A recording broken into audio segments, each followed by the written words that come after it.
How's it going, YouTube? I wanted to do a tabletop kind of unboxing, first impressions of the Sig M18.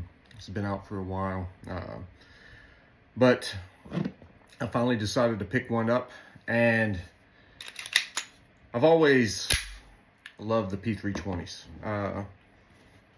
My daily carry is a P320, and I love the way they feel in the hand.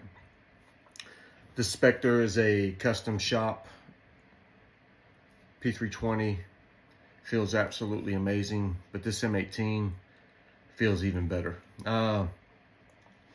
As you guys know, it's no real news that these things, when the military contracts came out and the M17 and M18 was picked up by the Army and the Marines,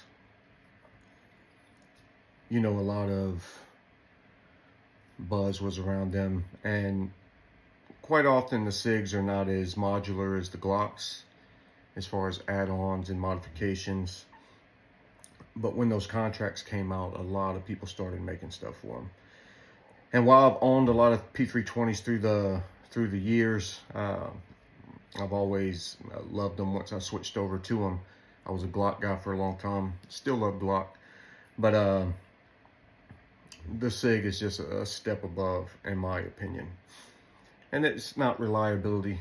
I don't think you could beat Glock or Sig for reliability, but the way a Sig feels in your hand, the trigger, and I just shoot better with a P320. Groupings are tighter. And this is, I mean, this is the X version. Together, I bought this as a package. The M18 with the magwell, with the Romeo M17 red dot, everything you see here was $14.29, and I think that's where it's listed on almost every site.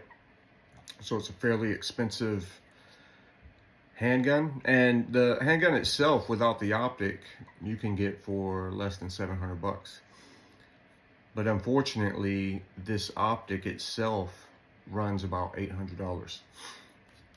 And since everybody knows almost everything about the P320, that won't be the main topic of discussion. It will be the Romeo M17 red dot optic that they place on it. And this is a proprietary optic. It's made specifically to fit the M17 and M18 handguns. And this thing is 800 bucks. I think that's more expensive than the Acro. And they're sold out quite often. They're hard to come across. So unless you're running an M17 or M18, it doesn't do you a lot of good, but it just goes to show that how many M17s and M18s have been sold. I spent the extra money for it just because I wanted to test it out. I've ran a lot of red dots on pistols, the tried and true Trijicon RMR. It's hard to beat. I've never ran an Acro, but I ran a few Leopold Delta Point Pros. Pros and cons of those. Huge window, but the trade-off is you get a much larger sight. And the size of the optic is very important to me because it affects, if you carry concealed, how you pull the weapon, and all the extra gadgets and accoutrements you have on a handgun can get caught up in your clothes, shirt, anything you're wearing. So the bigger the profile, the more problems you can face with them, which is why I don't run a lot of extra stuff on my weapons. But I was very intrigued by this Romeo M17 optic because of the low profile nature of it. It is very low profile. Even in relation to the RMR, which is a very small optic. This M17 is much smaller. The height of it is smaller, and the window on it does not seem that much smaller than an RMR. It's pretty close. It's pretty close to the Acro as well. And so I was asking myself, why does it cost $800? Well, there's a lot of technology that's into this sight that's not into other optics. This one, and some optics do, but not all. So the Trijicon RMR is about a $500 sight, and this is about $300 more than that. This has the shake awake technology. So if it doesn't move for 2 minutes, it will shut itself off. It has 3 different reticles in it that you can cycle through. So you can power on the optic with this button by holding it, I think 3 seconds. You hold this rear button for 3 seconds and you can cycle through 3 different reticles. Not of great importance to me. I like just the dot, and that's what I generally use. And it also has a, I think they call it MagTech technology, to where if you get a specialized Sig holster, when this optic is holstered, the magnets communicate with each other in a way that it tells the optic to turn itself off to save battery life. And so that's quite a bit of technology in a small handgun optic.